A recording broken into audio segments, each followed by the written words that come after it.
guys are such passionate fans locked in. All right, what do we got? Anything that stands out that you need to ask about the state of the program? Anything that you guys need, or we can talk about anything you like. Did Garrett practice today, and how's he feeling? Garrett Dellinger. Oh, yeah, he practiced today. The Garrett Dellinger watch is on. Yeah, he did. I mean, I think we'll still make it a game time decision because he's coming off of a surgery and want to make sure he feels great. So we'll probably list him as questionable until we get him through the workouts Saturday morning.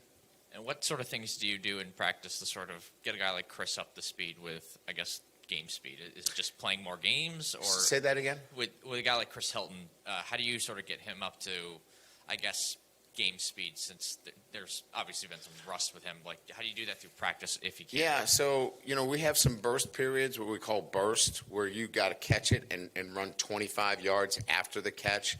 So we're really working on that throughout the week so they have game speed, and we track everything with GPS. So, for example, if players are not in what to be 90% of their max velocity, because we know their max velocity, we know what they can run, 21, 22, 20, whatever it is. If they're not hitting close to 90% of their max velocity during practice, that's a problem. They're not playing fast enough. And so we're ramping them up during practice. We're looking at their player load and their max velocity when it comes to speed to make sure we're getting that specifically to what you talked about. And then it's just, you got to let the game come to you. And as I mentioned, I think, he wants to succeed so badly that maybe pressing a little bit, and then you just got to let the game come to you.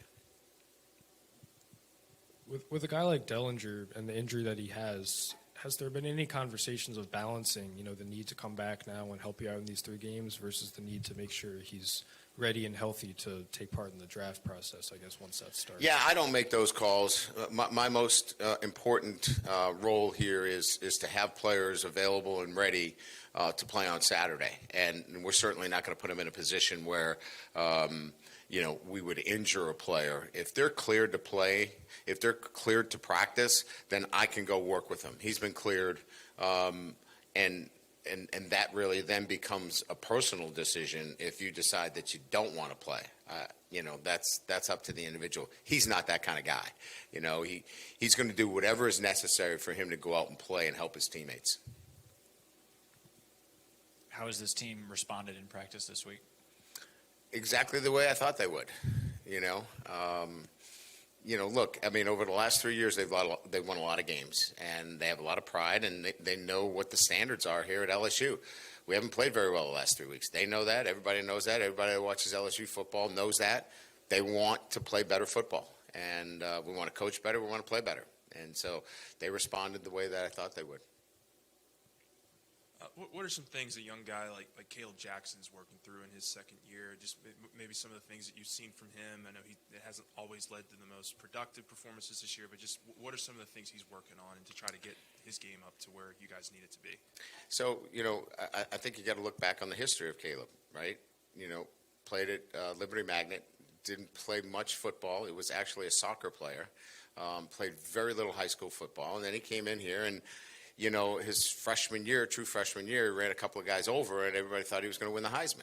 And so, he's in a developmental phase. And so the more reps that he gets, the more things that he sees, the more kind of intuitiveness kind of begins to build in so he can break off of things and really do completely all the things that a back needs to do.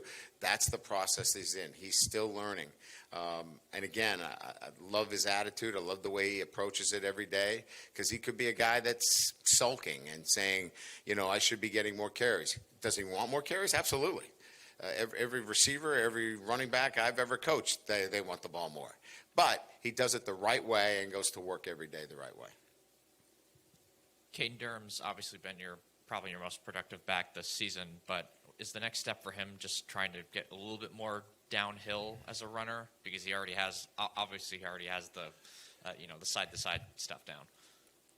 There's development there too, Koki, absolutely. But I don't know that enough people have talked about the kind of injury that he's had, that he's played through. Dislocation of 2 toes, playing with a steel plank in his shoe, would limit anybody, right? Especially a running back. And he's fought through that. I think what's more remarkable as a freshman, his ability to go and play with that kind of injury and still give us everything he has. In terms of the development, absolutely. That's the next stage, right, in his development. But we've thrown him right into the fire, if you will, right away. And then he gets injured. And he still has got a long way, but love the way he's competed.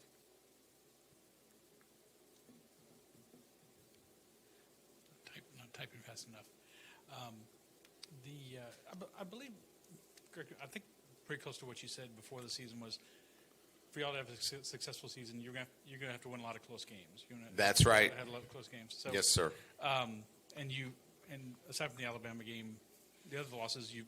Yeah, we had a chance to win 3 of them in late in the third, and then we had to come back and 2 to win. Right. So right. And you had the two comeback wins against South Carolina and all that. So are you entirely shocked to find yourself in this position right now because No. you knew there were a lot of games that could No, go either way? listen, every football coach better know his team and what the most important elements are is that we needed to win close games, as you mentioned, and we needed to be really good down the stretch, and we haven't been good enough, in especially the close games that we've lost, and take Alabama out of the mix. So the edge here, the fine edge here is that, our football team is still working to be the best version of themselves, but we're still building our roster too. And so, look, I understand that everybody's angst and everybody's, want and desire to win every football game we play, but we're building the roster and we're building the program at the same time. And what we needed to do is win some close games this year. And we've won a couple and we've lost 3, and we need to finish these last 2.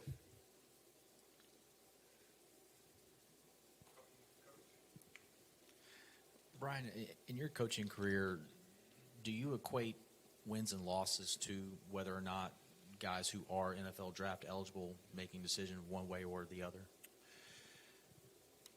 My experience has told me that if their development is on pace, if they're developing at the pace that they want to, and there's a benefit for them to come back, they generally come back because they want to be in the program. They see high performance, they see the environment that they're in, and they recognize that. Now, what's more helpful is revenue sharing.